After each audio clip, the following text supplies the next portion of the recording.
Lander sucks. One of my mom's favorite lines, and I can see why. Probably because this is the way the 519 suspect, well, Tobias, or what you want to call him, says it. Lander sucks. But so we're in part 2 of the trip, and the finale of kind of like the previous 3-part, series. Again, the first part was in the Keys when Kramer and Jerry have an argument over Kramer's key privileges, which leads to Kramer moving out to L.A. to become an actor. The last episode, Jerry happened to have tickets for the to be on the Tonight Show. I'm sorry, he was asked to be on the Tonight Show. He had 2 free tickets to L.A., so he took himself and George to L.A. They tried to track down Kramer. Well, a girl that Kramer seemed to be interested in. Also, Kramer was trying to get involved in his movie treatment for his movie The Keys. Was found dead in the woods, and they're suspecting that the Smiling Strangler was out. Apparently, I guess had a history of other attacks, out in the area. Because they found that information in the photograph, now Kramer is a suspect as the main suspect as the Smiling Strangler. So immediately, of course, episode part 2 of the trip picks up with Jerry and George driving through LA, trying to find a payphone or trying to find some way to get in contact with the police, because they want to obviously say that Kramer is innocent, even though they really don't have any evidence. They haven't seen Kramer in who knows how long when. They don't have any evidence to share why Kramer would be innocent, but they're still trying to stand up for him and be references for Kramer. They can't say witnesses. Also, I mentioned in the last episode of season 4, they were able to start shooting things off set. So they shot this all in LA, and this was the first car scene that I believe they did where they're actually out on the streets of LA and not on the set. And a bunch of different other great views they did in Hollywood and whatnot. It was fun for them. So they find a payphone. They call the police, which of course they call the emergency. Well, they didn't know the actual line, so they call the emergency line 911. And of course, Jerry Anderson going, hey, how are you? Hey, hi 911, how are you? It's like, yes, it's an emergency. So they want to talk with the lieutenant, but they don't even know where they're at. So they said they were going to have a police car come pick them. Finally, when they figure out where they're at, they said they're going to send a police car to pick them up, and they'll come in and talk to the lieutenant. So the car picks them up, and of course, while they're in the back of the car, not cuffed, they start asking the cops all these questions about other things that they can do that anybody else can't. They ask if they can turn on the siren for a heck of it. They're just like, yeah, go for it, whatnot. So they're kind of being like little kids in the back seat. So they're on their way to the police station when they pull over. They see a guy trying to carjack a car. They say it was a possible 519, which of course like 519. What's a 519? And they're actually like, "What are you guys doing? We're in the mid. We need to go see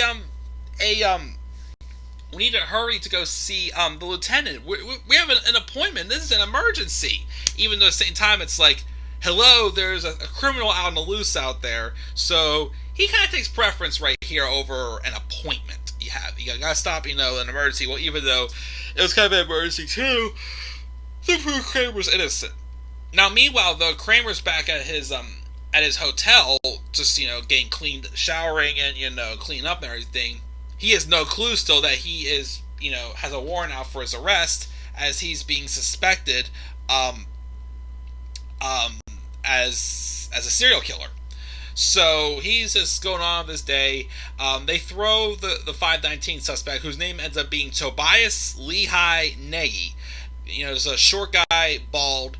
He's cuffed in the back seat. So Jerry and George are awkwardly trying to make casual chit chat with him, but it was just weird. It's like, you're a criminal, and what did you guys do? I didn't do anything either. You guys aren't cuffed. What is this? So they were in the back seat of the car, and they was like, oh, we're just friends of a serial killer. Well, possible serial killer.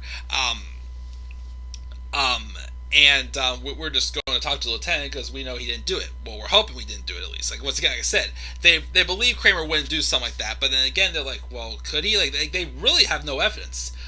So they were continuing to drive when all of a sudden they on the radio, they came up with all units saying to report to, and they gave the address as they found the location of the so-called Smog Strangler, which Jerry and George realized they're going to where Kramer's at. So the car turns on their lights. He pulls up to the hotel. They get out, and then the window is down. So Jerry reaches out and pulls up on the handle, opens the door, and George goes to shut the door of the police car as they're going to go in and track them down also. But the door didn't shut all the way. So Toby escapes the police car while still handcuffed. Which also, to take a step back for a second, I forgot to mention this. I said at the beginning, Aunt Lander sucks. That came because George was asking Toby, how much would you tip a chambermaid? He wants to know how much he should tip Lupe for. Which Jerry was saying like $1, maybe $2 a night. And then Toby was like $5 a night. And then, he's like, what, maybe only $1 or $2 a night. And then I think Jerry says, that's why I read in Aunt Landers. And then again, Toby just goes, Aunt Landers sucks. Which again was one of my mom's favorite lines in the series. But he escapes and goes running off in the streets despite the fact he was still cuffed. But of course, that would lead to something happening later. As of course, Kramer and George and follow the rest of the police going into Kramer's building. They knock on Kramer's hotel room, opens up the door. So the first people we see is Jerry and George. He's like, Jerry, George! He's excited, and they're waiting in the background, but then there's Lieutenant Martell there, this scary and intimidating, yet, no mercy lieutenant, who tells him that he's under arrest for the death and murder of Chelsea. And Kramer's like, wait, what? And then he gets taken, into custody, and then Jerry and George were sitting at one of those, screens where it's like, the person you want to talk to is on one side, Jerry and George are on the other.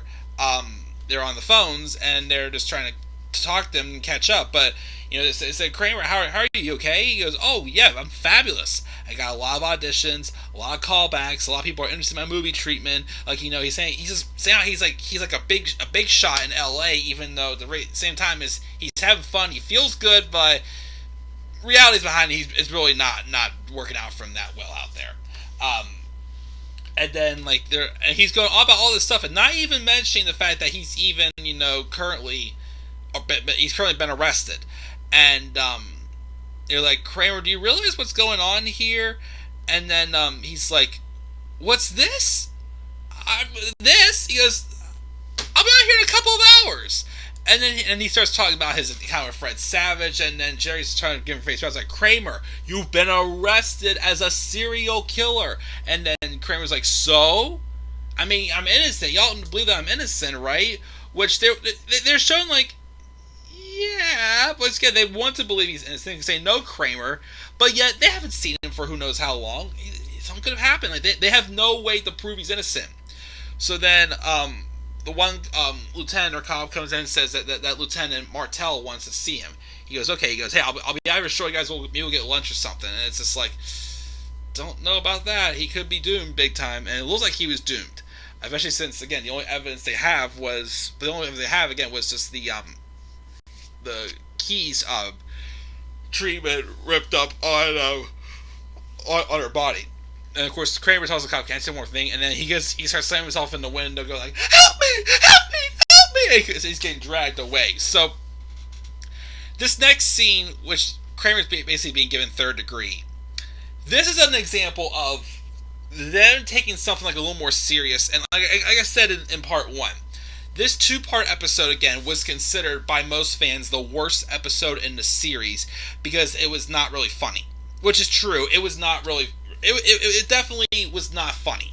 Especially getting a little bit wacky with the whole, Kramer being suspected as a murder suspect. I could see why people wouldn't find that funny, of course, because it's not funny. Seinfeld, though, tries at times to do dark humor. I feel like this was the only scene I felt in this episode they kind of succeed with that dark humor a little bit. Because you have Lieutenant Martell, who... is just like some no mercy, hard-nosed guy who literally is not taking it easy at all on Kramer to begin with.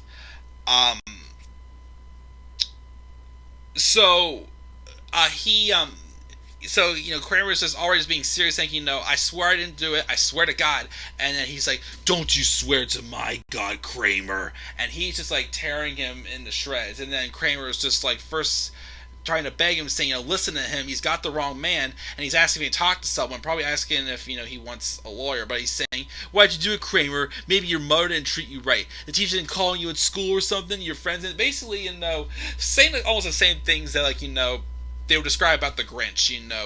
Maybe his mother didn't treat you right. Maybe your shoes were too tight. Your head was not glued on just right. It felt like that. And as he's digging more and more and calling Kramer like a weed and just tearing into him more, Kramer starts going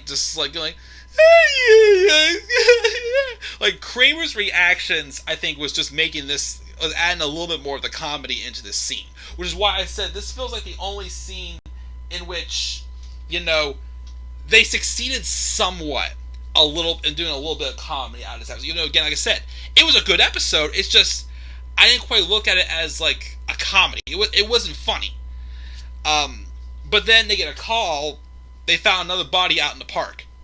So since somebody else obviously got killed the same way, that proved that Kramer was innocent. There's somebody else still out on the loose. Which Kramer, of course, gets all serious, and he's like, "Oh, hey, I know about the woman in the park," and he's like, and Martell just still want nothing to do with Kramer.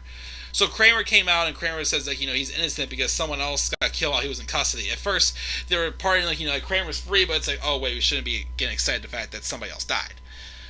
They go and have a little bit of a picnic on the top of the hill by Hollywood, the Hollywood sign, and they're basically saying, "So Kramer, what are you going to do?" He goes, "I'm going to do what I always do. I'm doing what I do."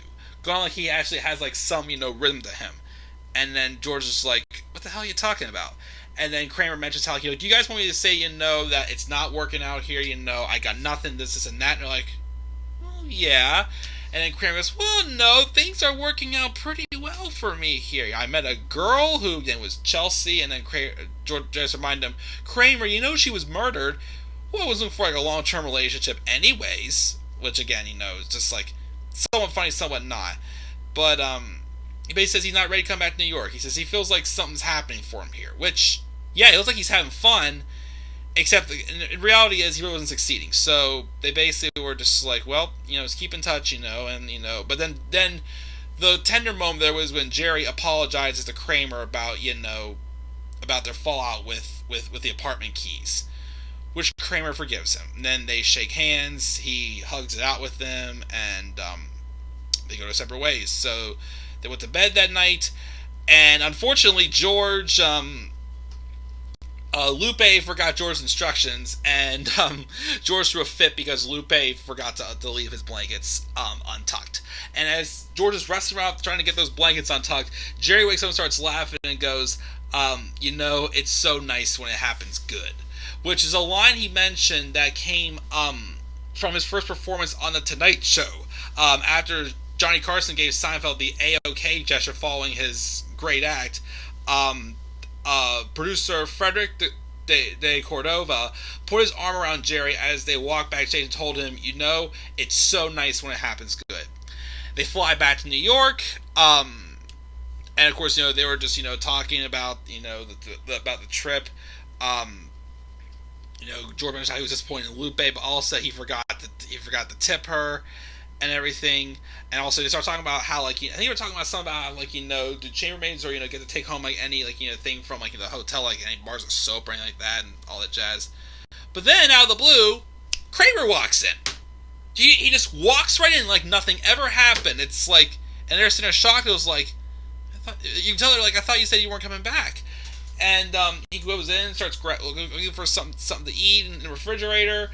He's made some comment about the mustard, and then they said, "Kramer, what are you doing here?" He goes, "Well, getting some food. What does it look like I'm doing?" And then Jerry says, "Wait, 1 second." He tosses Kramer his spare keys, and Kramer catches him. He's like, "I got you." He walks back in, tosses his big pile of spare keys, his big thing of spare keys, and it goes across the table, hits into Jerry's drink and knocks it over, and just a key signature moment. I think in the blooper reel, I think Michael Richards tossed the keys. I think once or twice they land on Jason Alexander's nuts or something like that. But basically he missed a couple times when he tossed the keys back. But basically not saying welcome back, where it's like I decided to come back. It was more so like I'm here. What's the big deal? It's like he had like nothing ever happened. But yep, Kramer returned. Jerry and Kramer reconciled their friendship. George, of course, didn't have his blankets tucked in. He forgot to tip Lupe at the hotel. But of course, the episode ends though with another newscast with Keith Morrison saying that the latest suspect, the Smog Strangler, intended to escape from the police car, which of course was the 519 suspect, the one who says that Antlander sucks. But they said Tobias Lee High Nagy, who's been connected into some other stuff in the Northwest, and his whereabouts is unknown. He's described as 5'5", bald, and reputedly a very generous tipper. Of course, they had to mention. And yep, that's the trip. That's part 2 as well. Again, it was a good episode. I think in terms of an episode, it was good. I would go back and watch it. But I do understand why people say this was the worst episode of the series. Because, again, there was just no comedy. Not much comedy at all either in there. Which, again, is totally understood. A couple other little trivia facts. When in the scene where Kramer gets arrested, when you see Jerry and George, also some of the people who was sitting there waiting outside with them was also Larry David and Larry Charles. We all know that Elaine was not in this episode because Julia Louis-Dreyfus was at home on maternity leave giving birth to her child, Henry, I think it was. I know Jason Alexander in the Inside Look mentioned that that he did have he made a note, he was a little concerned because going forward, again, they were trying to do things that, people could relate to in real life on an average, and focus on everyday occurrences, and that was relatable to the average person. Jason Alexander is concerned, though, about this is, it's getting a little bit wacky here with Kramer being, like a murder suspect, and even though he was innocent, he said how most people really aren't friends with someone who's suspected in murder, basically, which was a little bit of a concern for him. But it seemed to, kind of move on from that. But that does it. That's the 2-part episode, The Trip. The other 4 episodes, the upcoming 4 episodes, are all kind of like somewhat 2-part episodes. They all have different names, but their stories collide with each other in back-to-back episodes for the next 2. The Pitch and the Ticket, and then The Wallet and the Watch. Which, like I said back in part 1 of The Trip, season 4, I feel like to me, more so began in the next episode, as these episodes were wrapping up, the story from the end of season 3. So we talk about The Pitch in the next episode, and the next video for this review series. We will also talk about how season 4 was the breakthrough season, and how it was the first season that had a season-long storyline arc. We'll talk about that, though, in The Pitch. So that's it, guys. That's my thoughts on The Trip for both parts 1. This was for part 2. What are your thoughts, guys, on The Trip episode? Do you think it is the worst episode in the series? Do you still like it, though? You still think it's a good episode, but you think it's the worst due to its lack of comedy? What else are your thoughts, guys, say? Do you guys also think that Antlander sucks? Leave your thoughts down in the comment section below, and be sure as always to slap a like on the video, and subscribe for more content on my channel. And follow me on Twitter at DemandAirBoy93. Till then, guys, I'm checking out. I'll see you guys all later. Have a great rest of your day, and I'll catch you all on the flip side. Peace out, everybody.